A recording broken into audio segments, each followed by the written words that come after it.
melelehnya lapisan es di kutub utara.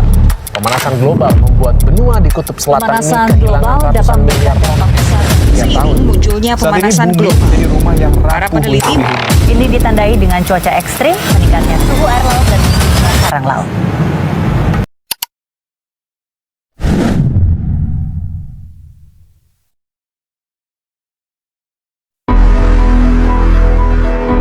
Setelah mendengar tentang cuplikan berita tersebut, apa sih efek pemanasan global? Pernah dengar tentang efek pemanasan global? Maka kami kelompok 3 dari kelas 10I, saya Rosa Aulia, Saya dan Aulia Saya Kansa Khairunisa. Saya Luna Metia. Saya Nanda Fitriani. Saya Maulana Rifki Fajri. akan menjelaskan tentang efek pemanasan global.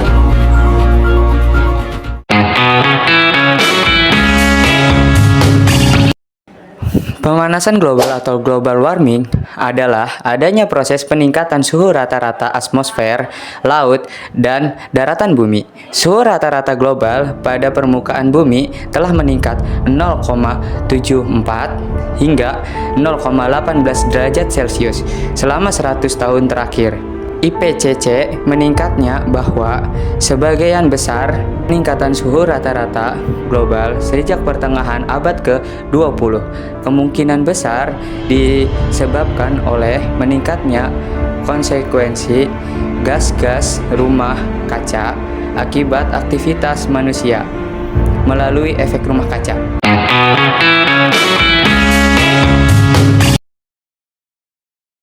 Adapun penyebab efek pemanasan global, yang pertama ada pemborosan energi. Pemborosan penggunaan energi berkontribusi menjadi penyebab efek rumah kaca. Pasalnya, hampir sebagian besar pembangkit listrik di dunia ini menggunakan minyak bumi dan batu bara. Yang kedua ada kebakaran hutan. Penyebab terjadinya kebakaran hutan disebabkan oleh dua faktor. Yang pertama ada faktor alam dan faktor non-alam. Pada faktor alam biasanya terjadi saat musim kemarau berkepanjangan, gunung berapi erupsi, dan juga sambaran petir. Sementara pada faktor alam biasanya terjadi pada kecerobohan manusia. Yang ketiga ada limbah rumah tangga. Limbah rumah tangga yang tidak diolah dengan baik akan menghasilkan gas metana dan juga CO2. Adapun dampak terjadinya efek pemanasan global.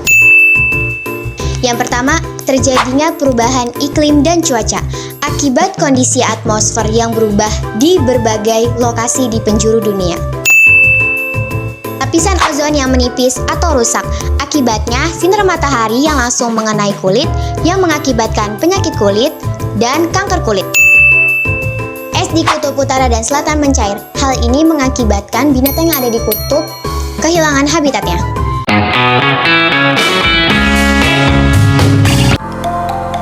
Adapun perjanjian-perjanjian internasional untuk mengurangi efek pemanasan global. Yang pertama yaitu Protokol Kyoto. Dan yang kedua, Protokol Montreal. Protokol Kyoto adalah kesepakatan internasional yang diikuti oleh berbagai negara untuk mengurangi karbon dioksida atau CO2 serta keberadaan gas rumah kaca di atmosfer. Kesepakatan ini diadopsi pada tahun 1997 di Kyoto, Jepang. Ketika gas rumah kaca mengancam iklim, keberadaan planet serta kehidupan di bumi. Pelaksanaan ini bisa dilakukan oleh 3 tahap. Dapat dilakukan melalui 1. Implementasi bersama, 2. Perdagangan emisi, yang ketiga yaitu mekanisme pembangunan bersih. Manfaat protokol Kyoto yaitu adalah untuk mengurangi laju percepatan gas rumah kaca di negara Eropa. Meski begitu, protokol Kyoto mengalami kegagalan, khususnya dalam mengurangi efek gas rumah kaca secara keseluruhan di atmosfer. Perjanjian Montreal adalah sebuah traktat internasional yang dirancang untuk melindungi lapisan ozon dengan meniadakan produksi sejumlah zat yang diyakini bertanggung jawab atas berkurangnya lapisan ozon. Protokol Montreal yang diselesaikan pada tahun 1987 adalah perjanjian global untuk melindungi lapisan ozon stratosfer dengan menghentikan produksi dan konsumsi bahan perusak ozon atau ODS secara bertahap. Sedangkan ODS itu apa sih? ODS adalah zat yang biasa digunakan pada lemari es, AC, pemadam kebakaran, dan aerosol.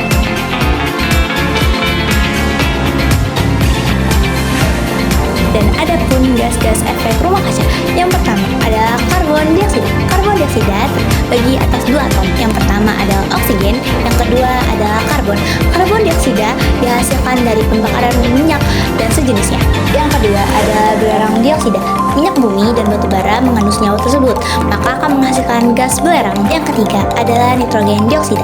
Nitrogen dioksida dihasilkan dari nitrogen dan oksigen yang membakar di udara dan akan menghasilkan polusi udara.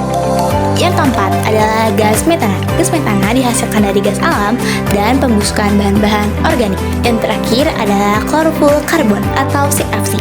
Penyebab dari CFC adalah penggunaan AC yang berlebihan. Sudah tahu kan apa itu efek pemanasan global? Maka dari itu, mari bergerak bersama menjadikan masa depan yang lebih hijau dan berkelanjutan. Terima kasih.